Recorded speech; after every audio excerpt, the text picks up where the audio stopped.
Aujourd'hui, sujet délicat. On va parler environnement. On sait tous que ce sujet ne vous concerne pas, mais c'est important d'en parler pour permettre à tout le monde de se sentir concerné. Aujourd'hui, on va essayer de comprendre l'impact de la salle Samba de l'IUT de Laval sur le naufrage du Titanic.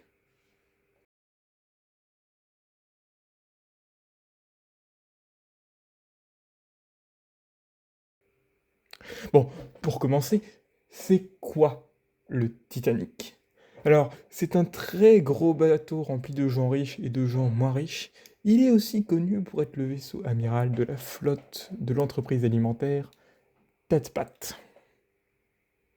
Alors, à ce sujet, le lieu de l'affrontement qui va changer le monde, c'est la salle Samba de l'IUT de Laval, qui est une salle climatisée. Deux groupes vont s'affronter pour le contrôle de cette clim, le groupe des 21 et le groupe des 18, respectivement menés par des leaders qui resteront anonymes mais qu'on nommera ici Antoine et Thomas.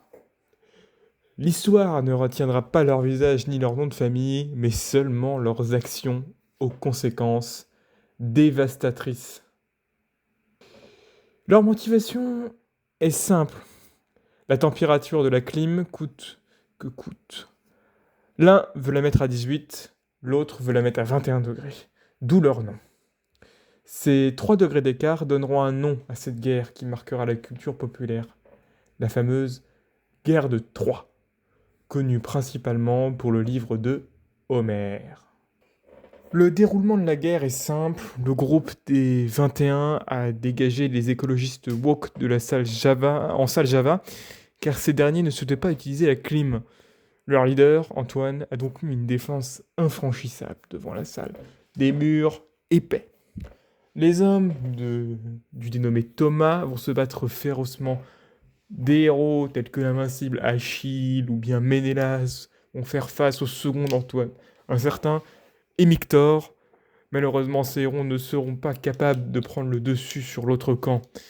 Un certain Odysseus eut alors l'idée de déposer une offrande de Kinder Bueno pour les, entre guillemets, dieux, offrande qui va être volée par le groupe des 21 car l'appel du goûter est beaucoup trop fort. Cette brèche permet à Thomas et ses hommes de mettre la main sur la clim tant espérée, et de la mettre finalement à 18 degrés. Les conséquences sont terribles et gravissimes. Le choc thermique causé par le différentiel de température entre l'intérieur et l'extérieur de la pièce réchauffe l'atmosphère lavalloise de 3 degrés Celsius instantanément. Une explosion fait détruire le bâtiment de l'IUT de Laval et tue tout le monde sur le coup.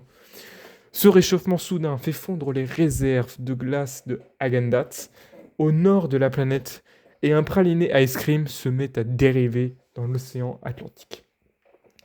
Le Titanic, qui était sur sa route pour se le prend de plein fouet et coule avec la grande cargaison de l'immense Tatpat. Le bilan est lourd. Plus de 10 000 pattes au poulet sont perdues dans les limbes du monde, en plus de Jack et Rose, car la planche n'était pas assez grande.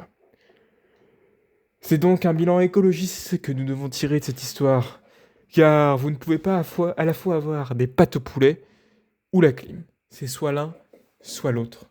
Retenez que les écologistes woke avaient peut-être raison.